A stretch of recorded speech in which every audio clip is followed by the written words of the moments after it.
Coucou les filles, je vous retrouve pour un nouveau tuto Fimo.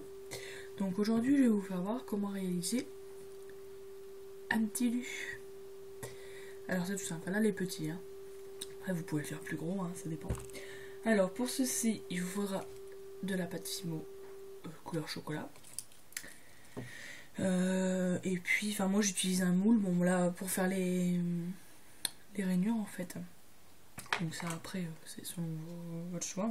Sinon vous les faites à la main avec une paille. Moi je trouve que ça va plus vite avec le moule. Moi après le moule n'est pas trouvé partout. Donc là il suffit tout simplement d'aplatir votre pâte. Donc d'une certaine épaisseur quand même. Faut pas que non plus le petit soit trop fin.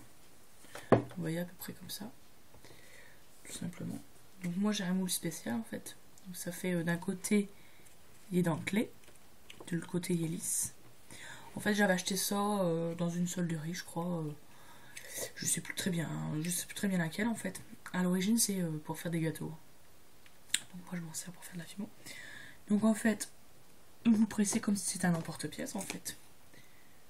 Vous enlevez le surplus, si j'y arrive. Je sais pas encore dit. Parce que comme c'est de la classique, la tendance à être un petit peu dure et c'est très embêtant. Donc ça vous donne, au départ ça vous donne ça, d'accord, ça vous donne un carré. Donc pour le transformer en rectangle, donc il suffit tout simplement de reprendre la même base, mais vous en enlevez un peu, d'accord. Vous prenez les mêmes empreintes et vous voyez vous enlevez un morceau, hop, tout simplement. Et donc là ça fait un rectangle. D'accord, donc là je vais vous faire là parce que si je vous fais format comme ça, vous allez rien voir. Ça c'est vraiment très petit. Donc ensuite il suffit tout simplement, donc soit vous prenez un cure-dent. Alors moi j'ai un ustensile qui est pareil qu'un cure-dent, sauf que c'est comme ça en fait. Donc ça fait un bout pointu comme un cure-dent, sauf que c'est en métal. Et ensuite vous allez faire des petits trous. Vous voyez comme là, je sais pas si on voit bien. Vous voyez sur le petit lui il y a des petits trous. D'accord, comme sur le gâteau. Donc vous faites les petits trous à peu près. Donc moi j'en fais un à chaque coin. Voilà. Ensuite j'en fais un au milieu. Et un sur le milieu de l'autre côté. Et ensuite avec votre pâte vous écrivez lu. Donc vous l'écrivez sans trop appuyer, sinon ça va pas le faire.